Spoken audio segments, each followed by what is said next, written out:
Hello students. Chapter 8 चल रहा था इंट्रोडक्शन टू ट्रिग्नोमेट्री। ये लेक्चर नंबर आपका फिफ्थ होगा। ठीक है, इससे पहले हमने 4 लेक्चर ऑलरेडी कवर कर चुके हैं जिसमें हम लोग बात कर रहे थे एग्जांपल्स के बारे में। ठीक है, एग्जांपल 1, एग्जांपल 2, एग्जांपल 3, ये सब हमने कंप्लीट कर लिया था। आज जो हमारा टारगेट होगा वो होगा एग्जांपल 4 एंड एग्जांपल 5। और इसके जो बाद का वीडियोस होगा यानी कि 6 लेक्चर, वो हम वहां से फिर एक्सरसाइज को स्टार्ट कर देंगे। ठीक है, तो मेक श्योर कि आप सारे वीडियोस को एक सीरियल वाइज से देखें। ठीक है, तो क्लास 10th चल रही है, सब्जेक्ट है मैथमेटिक्स। मेरा नाम हुआ प्रशांत कुमार पांडे, चैनल का नाम है मैथ्स वर्ल्ड एजुकेशन। राइट। एक छोटा सा अपडेट, आपको अगर सारे नोट्स वगैरह चाहिए तो आप व्हाट्सएप ग्रुप को जरूर से ज्वाइन करें। आप वहां पे सारा कुछ नोट्स वगैरह मिलेंगे और व्हाट्सएप चैनल पे सारे नोट्स स्टोर्ड मिलते हैं, वो उसके सारे लिंक वगैरह दे दूंगा। आप जब मन है तब उसको क्लिक करके जो लेक्चर को एक्सेस करना चाहते हैं एक्सेस कर सकते हैं। तो व्हाट्सएप ग्रुप और व्हाट्सएप चैनल को जरूर से जरूर ज्वाइन करें। और अगर आप ये भी नहीं ज्वाइन कर सकते तो टेलीग्राम का भी ऑप्शन दिया होगा, टेलीग्राम का, तो उसे भी तो उसे भी ज्वाइन कर ले। ठीक है, तो आज हम लोग बढ़ते हैं अपने क्वेश्चन की ओर। तो आज हमारा टारगेट क्या है, क्वेश्चन नंबर 4 को समझना और क्वेश्चन नंबर 5 को समझना। ठीक है, तो क्वेश्चन नंबर 4 देखो क्या कहता है। कह रहा है in a right angle triangle A B C. एक कोई राइट एंगल ट्राइंगल है ए बी सी। ठीक है, जिसमें से right angle at B, right angle कहाँ है, बी पे, यानी 90 डिग्री कहाँ बना है, बी पे। इफ टेन ए, यानी कि इस ए के नजरिए से जो टेन है, इस ए के नजरिए से जो टेन है उसका 1 है वैल्यू, देन वेरीफाई दैट। इसका फिर वेरिफिकेशन करना है कि 2a cos a का वैल्यू 1 होगा। अब देखो इसको कैसे सॉल्व करते हैं। राइट, क्वेश्चन देखो कैसे सॉल्व करेंगे। तो जो क्वेश्चन में गिवन है उसको पहले फिगर बना लो। ठीक है, तो सॉल्यूशन लिखते हैं हम यहाँ पे। सॉल्यूशन, ये बनाया हमने फिगर ट्रायंगल का, ये ट्रायंगल का फिगर बना। राइट, जिसमें से क्या गिवन है कि जो 90 डिग्री है वो पॉइंट बी के पास है, तो यहाँ पॉइंट बी होगा 90 डिग्री, यानी बी के पास। ये इसका मतलब क्या होता है, जो बेंड करते हैं, देखो एक ट्रायंगल है ऐसे। राइट, अगर मैं यहाँ ऐसे बेंड करता हूँ इसका मतलब होता है यहाँ 90 डिग्री बना है। और अगर मैं एक ऐसे बना दूं और इसको सिर्फ ऐसे कर्व कर दूं, इसका मतलब है यहाँ 90 डिग्री नहीं हो भी सकता है और यहाँ कुछ भी एंगल हो सकता है। राइट, लेकिन जब इसको बेंड कर देते हैं, ठीक है, तो ये कंफर्म हो जाता है कि यहाँ पे 90 डिग्री बन रहा है। ठीक है, ये सब छोटे छोटे बात है, इसको माइंड मत करना, मतलब भूलना मत। ठीक है, अगला क्या है, इसको बी माना। अब ए या इसमें से ए सी रखना है तो किसी में भी ए रख दो, किसी में भी सी रख दो, कोई फर्क नहीं पड़ता। ठीक है, तो मैं चलो यहीं पे ए रख रहा हूँ। ठीक है, क्योंकि आंसर सॉल्यूशन में वहां ए लिखा हुआ है, चलो यहाँ पे सी रखता हूँ। ठीक है, कोई दिक्कत नहीं है, तुम किसी को भी कुछ भी मान सकते हो। अब कह रहा है कि इस ए के नजरिए से, इस ए के नजरिए से जो टेन होगा उसका वैल्यू 1 है गिवन। अब गिवन लिख लो, जो गिवन दे रहा है उसको मेंशन करते जाओ। ठीक है, टेन ए का वैल्यू कितना दे दिया, 1। तो अब देखो टेन का फॉर्मूला क्या होता है, जल्दी से दिमाग में आना चाहिए। टेन का फॉर्मूला टेंशन 5 बोरा, टेन का वैल्यू 5 बोरा। अब एक बार बताओ कि टेन कितने, टेन किसका बात कर रहा है, ये टेन ए का बात कर रहा है, तो टेन ए का वैल्यू क्या होगा। इसके लिए परपेंडिकुलर कौन सा हुआ, इस एंगल के लिए परपेंडिकुलर हुआ सी बी। और इसके लिए बेस कौन हुआ, इसके लिए बेस हो गया ए बी। और अब देखो कि टेन ए का वैल्यू कितना दिया हुआ था, टेन ए का वैल्यू दिया था 1। कितना दिया हुआ था, 1। तो जब हम इसको ये डिवाइड में उतर जाएगा तो इधर जाएगा तो मल्टीप्लाइड में हो जाएगा। यानी कि हम ये कह सकते हैं कि सी ए इक्वल टू ए बी होगा। यस, ये होगा, और इसको इक्वेशन 1 मान लो, कोई दिक्कत नहीं। यानी कि हमें पता चल गया कि सी ए देखो, ए सी ए कहाँ है, सी ए सी बी है, sorry C B equal to ये, यानी कि परपेंडिकुलर और बेस बराबर है। तो काम करता हूं कि मैं परपेंडिकुलर और बेस को कोई ऐसा वैल्यू रख देता हूं कि जो कि दोनों को इक्वल शो कर सके। तो या तो एक्स वाई जेड या कुछ भी नाम रख लो। ठीक है, मैं एक्स रखता हूं। चलो, यानी कि सीबी को वैल्यू अगर एक्स होगा, एक्स यूनिट होगा, तो बी ए भी एक्स यूनिट होगी। कोई दिक्कत, कोई समझने में समस्या यहाँ तक नहीं होनी चाहिए। यानी कि टेन ए का वैल्यू 1 दिया हुआ था, टेन ए किसके बराबर होता है, यानी कि दिस डिवाइडेड बाय दिस। जब हमने इसका वैल्यू 1 रखा, जब इसको इधर से क्रॉस किया तो हमें पता चला कि ये वाला लेंथ और ये वाला लेंथ इक्वल होगा, तभी टेन ए का वैल्यू 1 होगी। अब हमें पता चल गया कि इसका वैल्यू बराबर है। तो क्या मैं इस दोनों के हेल्प से सी ए का वैल्यू पता कर सकता हूं, तो कर सकते हैं। तो लिखो फाइंडिंग, फाइंडिंग अगला हमारा टारगेट क्या होगा, इसका वैल्यू पता करना। ठीक है, ये वाला वैल्यू पता करना, सी ए का वैल्यू पता करना। इससे क्या होगा कि साइन में जो हाइपोटेनियस होता है उसका वैल्यू पता चल जाएगा, तो साइन का वैल्यू निकल जाएगा। फाइंडिंग सी ए, कोई दिक्कत, कोई दिक्कत यहां तक। हमें सी ए क्यों चाहिए? क्योंकि साइन में हाइपोटेनियस चाहिए होता है, और अगर हम हाइपोटेनियस का वैल्यू पता कर लेंगे तो हमें सब कुछ निकल जाएगा। तो सी ए का वैल्यू क्या होगी? तो सी ए हम लोग किस, देखो इसका लेंथ और इसका लेंथ और इसका लेंथ, इसमें क्या रिलेशन होता है? तीन साइड का relation in the right angle triangle क्या होता है? Pythagoras theorem. तो by findings by Pythagoras theorem, by Pythagoras theorem. Pythagoras theorem क्या कहता है?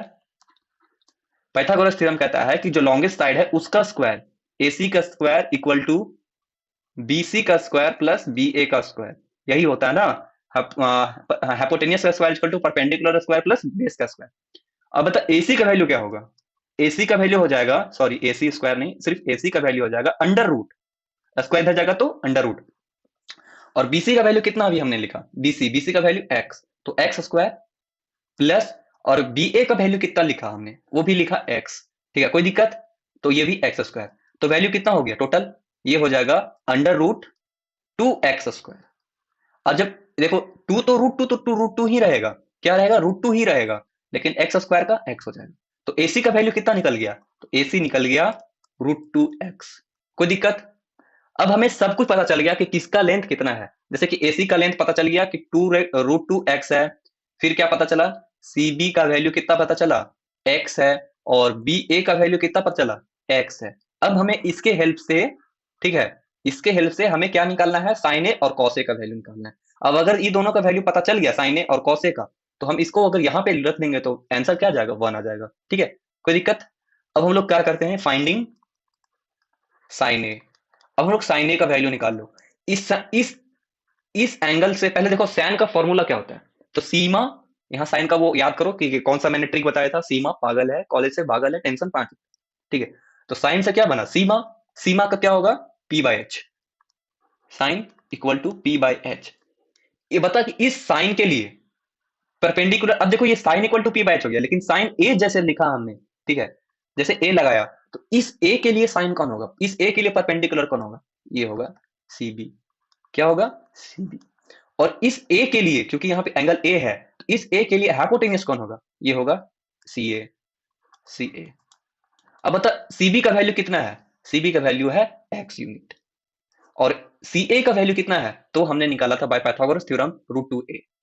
रूट टू ए, ए मतलब एक्स, और एक्स से एक्स कैंसल हुआ, क्या बचा हमारे पास? 1 बाय रूट टू। क्या बचा हमारे पास? 1 बाय रूट टू। ये हुआ साइन ए का वैल्यू। अब हम लोग फाइंड करेंगे साइन बी का वैल्यू, सॉरी कॉस बी का वैल्यू, कॉस ए का वैल्यू, राइट।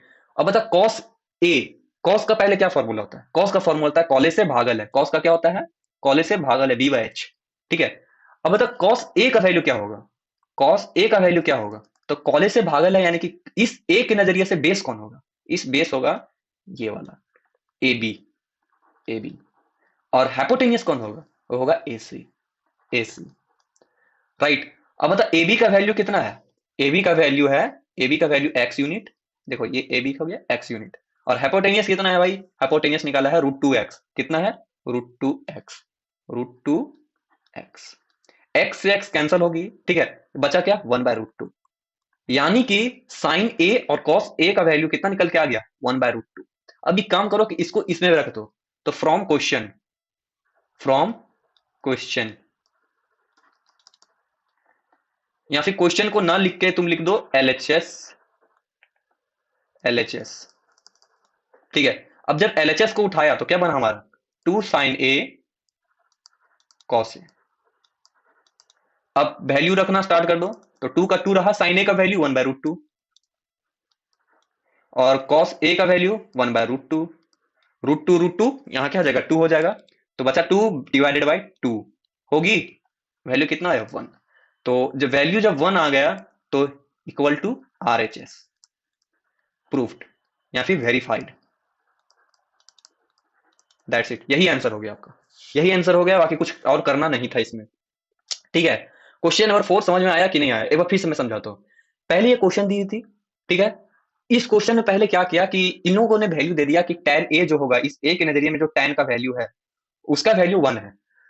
ठीक है, तब हमने क्या किया कि ये जो लेंथ है, किसी एक लेंथ को यहाँ पे परपेंडिकुलर को जब हमने यहाँ पे देखा तो इक्वल हो गया था। वो इक्वल हो गया था। सी ए और ए बी, यानी कि परपेंडिकुलर और ए बी जब इक्वल होती है तभी tan ए का वैल्यू 1 होता है। ये हमने अभी प्रूफ किया कि tan ए का जैसे वैल्यू यहाँ पे रखा तो ये इक्वल टू दोनों बराबर हो गए। तब हमने सोचा कि भैया एक काम करते हैं, दोनों का नाम एक ही रख देते हैं, इससे क्या होगा कि आगे का कैलकुलेशन में इजी होगी। ठीक है, तो इसका नाम हमने एक्स यूनिट रखा, इसका भी नाम एक्स यूनिट रखा, कोई दिक्कत। जब हमने इसको पाइथागोरस थ्योरम लगाया तो पाइथागोरस थ्योरम से इसका लेंथ, एसी का लेंथ कितना गया, √2x, कोई दिक्कत, √2x। अब हमें पता चल गया तीनों साइड का वैल्यू, इसका x, इसका भी x और इसका √2x। तब हमने क्या किया, अब यहाँ पे साइन ए का वैल्यू लगाया, तो साइन ए का जब वैल्यू लगाया तो उसका वैल्यू आया 1/√2, और जब 1/√2 आया और कॉस ए का वैल्यू 1/√2 आ गया। इससे क्या हुआ कि जब हमने ये दोनों का वैल्यू यहाँ पे रख दिया, साइन ए और कॉस ए का वैल्यू, तो उसका वैल्यू 1 आ गया। ठीक है, जब 1 आया तो ये तो आरएचएस के बराबर हो गया, और जैसे ही आरएचएस के बराबर हो गया, यही तो करना था हमें, ये प्रूफ करना था कि ये इसका जो वैल्यू है होगा वो 1 होगा, कंफर्म। ठीक है, तो यही होगा सॉल्यूशन बेस्ट वे से। अब बढ़ते हैं क्वेश्चन नंबर 5 की तरफ। ठीक है, क्वेश्चन नंबर 5 की तरफ बढ़ते हैं। क्या कह रहा है क्वेश्चन 5, देखो क्वेश्चन 5 ये कर रहा है। ठीक है, ठीक है, तो इसको मैं स्लाइड पे लिखता हूँ। अब देखो क्वेश्चन नंबर 5 क्या कह रहा है। ठीक है, एक्सरसाइज का जो है एग्जाम्पल का, वो क्वेश्चन नंबर 5 क्या कह रहा है, एक मिनट में कलर चेंज कर लूं। क्वेश्चन नंबर 5 ये कह रहा है, in triangle O P Q, O P Q, देखो जब भी ऐसा लिखा है और राइट एंगल एट पी लिखी हुई है, अगर नहीं ये नहीं लिखा और ये प्रूफ कर जाए कि ये जो ट्राइंगल है वो राइट एंगल ट्राइंगल है, तो जो बीच में नंबर होता है वही 90 डिग्री होता है। तो बीच में कौन है, पी, तो पी में 90 डिग्री होगा, ये कंफर्म हो गया। ये मेंशन भी वैसे कर दिया, राइट एंगल एट पी। अब यहाँ गिवन क्या है, ओपी का जो वैल्यू है वो 7 सेंटीमीटर है, ओपी, ओपी ये 7 सेंटीमीटर है, और ओक्यू जो है और ओपी जो है, यानी कि ये हाइपोटेनियस को जब हम लोग इससे मल्टीप्लाइड मतलब सब्ट्रैक्ट कर रहे हैं तो 1 हो रहा है, यानी कि जब हाइपोटेनियस को हम लोग इससे सब्ट्रैक्ट कर रहे हैं तो कितना आ रहा है वैल्यू, 1 आ रहा है, 1 सेंटीमीटर। ठीक है, तब हमें डिटरमाइन करना है साइन क्यू का value and sine cos Q का वैल्यू। ठीक है, तो इसको सॉल्व कैसे करेंगे भैया, देखो कुछ नहीं, अगर हमें सोचो जरा, इमेजिन करो कि अगर हमें हाइपोटेनियस बेस और इसका सबका वैल्यू पता चल जाए तो हम लोग इजिली फाइंड कर सकते हैं। ठीक है, हम लोग इजिली फाइंड कर सकते हैं, यानी कि हमें ओ क्यू, हाइपोटेनियस, बेस और परपेंडिकुलर का वैल्यू पता चल जाए तो हम लोग साइन क्यू और कॉस क्यू का वैल्यू निकाल सकते हैं, राइट। तो हमें कैसे कैसे फाइंड करेंगे, पहले देखो गिवन क्या दिया हुआ है, गिवन पहला लिखना स्टार्ट करो। देखो गिवन लिखने से आधा तुम्हारा क्वेश्चन सॉल्व हो जाता है। गिवन क्या है, OP equal to 7 centimetre, right. और दूसरा क्या दिया हुआ है, जो हाइपोटेनियस में अगर ये वाले को सब्ट्रैक्ट करते हैं तो हाइपोटेनियस क्या है, O Q minus, O Q minus OP, इसका वैल्यू 1 सेंटीमीटर दे दिया गया है, राइट। तो डिटरमाइन करना है साइन क्यू और कॉस क्यू को, कॉस क्यू को। एक काम करो कि अगर मैं इस वाले लेंथ को, अगर मैं इस वाले लेंथ को एक्स यूनिट मान लूं, कोई दिक्कत होगी क्या, क्या इस मैं इस वाले लेंथ को एक्स यूनिट मान लूं, कोई दिक्कत होगी क्या, तो आंसर है नो। अब ओ क्यू, ओपी के जगह पे ये एक्स का वैल्यू पुट कर दो, कोई दिक्कत, कोई दिक्कत होगी, नहीं होना चाहिए। तो ओपी का वैल्यू एक्स मान लिया, तो O Q minus x equal to 1। ठीक है, तो ओ क्यू का वैल्यू क्या हो जाएगा, राइट, एक मिनट यहां से मैं ऐसे लाइन को डिवाइड कर देता हूँ। तो ओ क्यू का वैल्यू क्या हो जाएगा, O Q equal to x plus 1 होगी, कोई दिक्कत यहां तक समझने में। हमने क्या किया, इस वाले लेंथ को एक्स मान लिया, तुम इसे भी एक्स मान सकते हो, कोई दिक्कत नहीं है। जो अननोन होता है उसको एक्स मान लेते हैं, इससे क्या होता है कि हमें सॉल्व करने में आसानी होती है, राइट। तो ये इक्वेशन 1। अब एक काम करो कि यहाँ पे पाइथागोरस थ्योरम अप्लाई कर दो, यहाँ क्या अप्लाई कर दो, अब पाइथागोरस थ्योरम। पाइथागोरस थ्योरम क्या होता है, एक रिलेशन होता है 90 डिग्री का राइट एंगल ट्राइंगल में, जिससे हम लोग इस लेंथ के सारे का इक्वेशन लेंथ बता सकते हैं। ठीक है, तो क्या हो जाएगा इक्वेशन इस पाइथागोरस थ्योरम के लिए, O Q square equal to Q P square plus PO square, कोई दिक्कत, कोई दिक्कत यहाँ पे नहीं होना चाहिए, राइट। ओक्यू का वैल्यू क्या होगा, ओक्यू का वैल्यू हमें यहां पता चल गया 1 minus x, 1 minus x, 1 plus x, sorry sorry 1 plus x का होल स्क्वायर होगा यहाँ पे। और क्यूपी, क्यूपी का वैल्यू हमने अभी जस्ट एक्स माना है, ठीक है, तो ये हो जाएगा एक्स। ठीक है, और पीओ का वैल्यू कितना है, वो तो गिवन था क्वेश्चन में, पीओ का वैल्यू वो कितना 7, तो 7 का स्क्वायर और ये एक्स का स्क्वायर, राइट। अब यहां तक कोई समझने में दिक्कत नहीं होगी, ठीक है। अब इसको हम लोग काम करते हैं, ए प्लस बी का होल स्क्वायर में तोड़ देते हैं। ए प्लस बी का होल स्क्वायर क्या होता है, ए स्क्वायर यानी कि 1 का स्क्वायर, बी स्क्वायर, और बी स्क्वायर यानी कि एक्स स्क्वायर, और प्लस में क्या होता है 2ab, तो 2 इंटू 1, 1 तो 2 ही रहेगा, और ए ये हो गया, और एक्स, कोई दिक्कत, 2x हो जाएगा। वैल्यू क्या बचा, एक्स स्क्वायर प्लस 49, लिख सकता हूं हाँ या ना, हाँ या ना। इसको मैं ऐसे 1 प्लस एक्स स्क्वायर को ऐसे मैं ब्रेक कर दिया फॉर्मूले की मदद से, और ये जस्ट का जस्ट रहा, और 7 का स्क्वायर 49, कोई दिक्कत, कोई दिक्कत नहीं होना चाहिए, राइट। अब एक काम करो कि एक्स स्क्वायर को इधर भेज दो और ये दोनों कैंसिल हो जाएंगे, ये इधर प्लस में है, उधर जाके माइनस में, और ये एक दूसरे को काट देंगे, बचेगा क्या, हमारे पास बचेगा 1 प्लस 2x, कोई दिक्कत, ये इसको कैंसिल किया, ये इसको कैंसिल किया, इक्वल टू 49। कोई दिक्कत? अब एक काम करो कि 1 जब इधर पॉजिटिव में है तो उधर जाएगा तो नेगेटिव में, यानी कि इधर भी एक और घट गया, तो क्या बचेगा 48। कोई दिक्कत? अब जब ये 48 बचा तो x का वैल्यू क्या होगा, इधर मल्टीप्लाइड में उधर जाएगा तो डिवीजन में, 48 डिवाइडेड बाय 2, जिसका वैल्यू होगा 24, यानी x का वैल्यू 24 आ गया, यानी कि QP का वैल्यू हमें पता चल गया वो है 24। अगर ये 24 है तो OQ का वैल्यू क्या होगा, OQ का वैल्यू हो जाएगा 24 प्लस 1, 24 प्लस 1 यानी कि 25 हो जाएगा। कितना हो गया 25। तो हेंस OP का वैल्यू हो गया 7 यूनिट, 7 सेंटीमीटर। QP का वैल्यू हो गया 24 सेंटीमीटर और QO का वैल्यू हो गया 25 सेंटीमीटर। अब हमें क्या निकालना है, साइन क्यू। पहला क्या निकालना है, पहला क्या निकालना है हमें, साइन क्यू। साइन क्यू, तो साइन का पहले बताओ फॉर्मूला क्या होता है, सीमा पागल है, P बाई एच, ठीक है। अब इस क्यू के नजरिए से P क्या होगा, इस क्यू के नजरिए से P होगा इसके सामने वाला, इसके सामने वाला क्या है OP। OP क्या है OP, राइट, क्या होगा OP। और हाइपोटेनियस क्या होगा, हाइपोटेनियस तो फिक्स होता है QO, QO, QO, right. OP का वैल्यू क्या है 7 सेंटीमीटर और QO का वैल्यू कितना है 25 सेंटीमीटर। तो साइन का वैल्यू हमें पता चल गया, वो हो गया 7/25। सेंटीमीटर सेंटीमीटर कैंसिल हो गए, बचा क्या 7/25। ये आपका पहला का आंसर। दूसरा हमें कह रहा है कॉस क्यू निकालने को, कॉस क्यू। तो कॉस क्यू का वैल्यू क्या होता है, कॉले से भागल है B/H, B/H। बता इसके लिए, इस क्यू के लिए बेस कौन होगा, इस क्यू के से जो लगा हुआ साइड है हाइपोटेनियस को छोड़ के वो कौन है, वो है QP। तो QP का वैल्यू क्या है 24, तो QP लिखो पहले, QP डिवाइडेड बाय QO। तो QP का वैल्यू क्या होगा, QP का वैल्यू है 24 सेंटीमीटर और QO का वैल्यू कितना है, वो है 24 centimetre, 25 centimetre. Centimetre centimetre cancel हो गया, बचा क्या 24 डिवाइडेड बाय 25, 24 डिवाइडेड बाय 25। तो यही दो गो आपका आंसर हो गया। कोई दिक्कत, कोई दिक्कत नहीं होना चाहिए। तो ये क्वेश्चन नंबर 1 और question number, sorry question number 1 2 3 ये हमने इससे पहले वाले वीडियो में देखा था, और question number 4 example, sorry example number 4 और एग्जांपल नंबर 5 अभी हमने देखा। एग्जांपल नंबर 4 हमने जस्ट समझा कि इसका जो वैल्यू है उसको RHS के वैल्यू को 1 कर दिया, और क्वेश्चन नंबर 5 में हमने क्या किया, ये इसका वैल्यू निकाल के एक का वैल्यू है 7/25 और एक का वैल्यू है 24/25, ये हमने साइन क्यू और कॉस क्यू का वैल्यू निकाल दिया। हमने क्या किया एक बार फिर से इजीली बताता हूँ। पहले हमने जो गिवन था उसको नोटिस किया, तो पहले हमें दे दिया गया था कि ये पहला दिया OP equal to 7 centimetre, right, OP equal to 7 centimetre. फिर क्या दिया हुआ था कि ये इक्वेशन दी हुई थी जिसमें हमें ये इक्वेशन में बताया गया था कि जब हाइपोटेनियस को हम लोग बेस से सब्ट्रैक्ट कर रहे हैं तो उसका वैल्यू 1 आ जा रहा है। तो हमने क्या किया कि बेस का वैल्यू ही 1 रख लिया, अब जैसे ही सॉरी x रख लिया, और जैसे ही यहाँ पे x रखा तो हाइपोटेनियस का वैल्यू तो बेस प्लस 1 हो गया। जरा सा नॉर्मल सोचने वाला, अगर ये बेस है तभी तो 1 जोड़ेंगे तभी तो एक घटेगा ना, और तभी तो एक वैल्यू आएगी, राइट। तो ये इसका वैल्यू क्या आ गया 1 आ गया, x प्लस 1 हो गया। OQ का वैल्यू यानी कि OQ इसका वैल्यू 25 हो गया और इसका वैल्यू 24। अब देखो दोनों को सब्ट्रैक्ट करो वैल्यू 1 ही आ रही है।